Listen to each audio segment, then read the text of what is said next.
Now at 11 on Time Warner Cable News on ABC 45. This Greensboro man now back in custody after leading police officers on a 4-hour search. Police say they were questioning Dominique Blunt when he left the interview room. We'll tell you what finally helped bring this pursuit to an end. Plus, the Reidsville Police Department launched a special task force to deal with an increase in violent crime. We'll tell you what exactly officers are doing to address the problem. And the runners-up in the Iowa caucuses are the top dogs in the nation's first primary. Complete results from New Hampshire just ahead. You're watching Time Warner Cable News on ABC 45. Thank you for joining us tonight. I'm Sharon Stone. Details on those stories coming right up. First, here at 11, meteorologist Monty Montello has your weather on the One's forecast. Monty, it feels freezing cold out there. That's because it is. We're actually 26 degrees for our current temperature, so dropping like a rock out there. Going to have to bundle up tonight, and this is just the beginning of an extended stretch of cold weather. That's a live look at Winston-Salem, where the current temperature is 26 degrees, and that's the same number in Greensboro, 27, in Burlington, Lexington, 27. Thankfully, the wind has subsided quite a bit, so wind chill value is not a huge difference, with the exception of Greensboro clocking a 16-degree wind chill right now, but most spots just a few degrees cooler than the actual air temperature, so good news there. Down to 24 tonight. Won't drop off a lot more, but it will certainly be a cold night, and again, cold days ahead. In fact, it'll probably be sometime next week before we see a significant warm-up. We got a cold 70 forecast coming up in 10 minutes. Back to you. A Greensboro man is back in custody after escaping police this afternoon.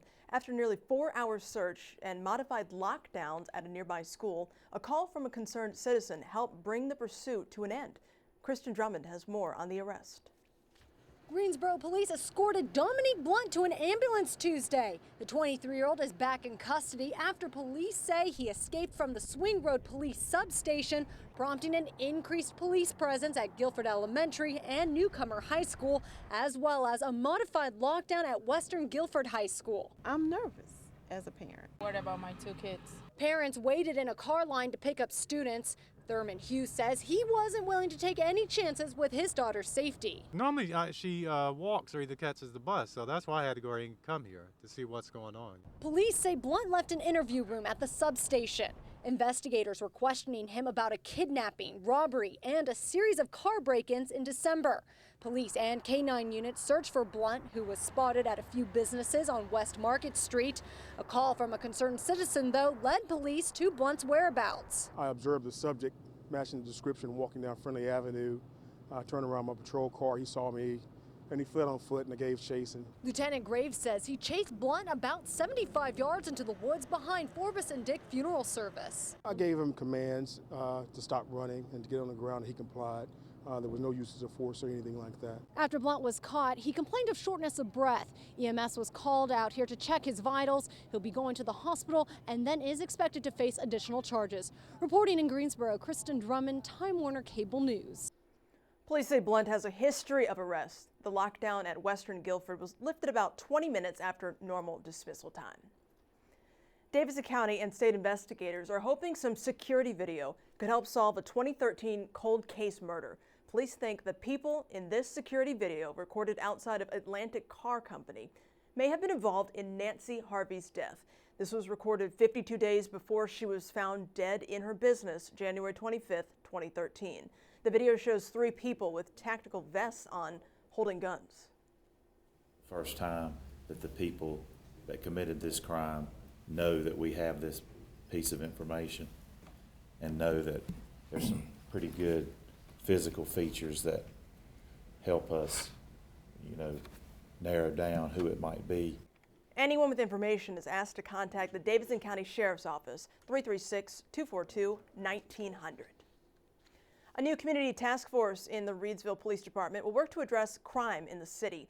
Police Chief Robert Hassel says in the last 6 months, there have been a concerning number of aggravated assaults, shots fired, and other issues. This task force will respond by increasing patrols, collaborating with other law enforcement agencies, and holding community engagement initiatives. To ensure that we come up with some kind of solution that's going to make crime better, reduced, and the fear of crime less, and overall improving the quality of life for all those concerned.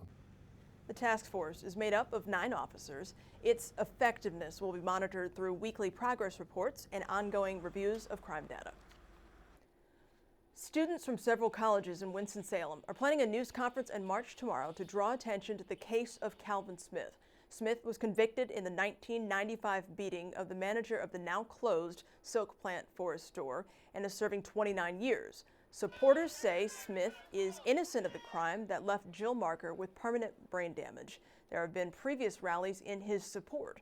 Students at Winston-Salem State, Salem College, and Wake Forest are involved in this planning.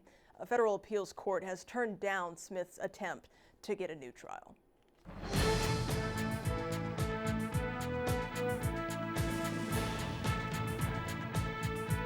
Cheers erupt in Manchester at the Sanders and Trump campaigns as their candidates claim victories in the New Hampshire presidential primary tonight. Let's check in with our Decision 2016 team for the returns. Good evening, I'm Jeff Bennett in New York City, where we are monitoring the returns in New Hampshire's first in the nation presidential primary. Just after 8 p.m. Eastern, the Associated Press called this race for Vermont Senator Bernie Sanders on the Democratic side, and on the Republican side, businessman Donald Trump gets the W for the night. The big question, particularly on the Republican side, is by how much? Let's look at the numbers. You see there Donald Trump with 34%, John Kasich with 15%, Jeb Bush with 11.7%, and Texas Senator Ted Cruz with 11.5%. This is with 19% of precincts reporting. On the Democratic side, you see there Bernie Sanders with 58% and Hillary Clinton with 40% of the vote. That's with 19% of precincts reporting. But again, as we said, this race has already been called for Bernie Sanders on the Democratic side and Donald Trump on the Republican side. A huge factor tonight was voter turnout. Take a look at this video from earlier this evening in Merrimack, New Hampshire. Thousands of people waiting in traffic delays to cast their ballot in New Hampshire's primary. Now, as we said, Sanders and Trump declared the winners in New Hampshire tonight. The battle for second place on the Republican side, though, is critical. Republican establishment figures had hoped this primary would give some clarity about who the acceptable mainstream candidate would be as an alternative to Donald Trump and Ted Cruz. That remains to be seen. Florida Senator Marco Rubio finished in a strong 3rd place in Iowa. He doesn't appear to be doing quite as well tonight. Now, among Democrats, polls showed Bernie Sanders with a commanding lead over Hillary Clinton in the run-up to this primary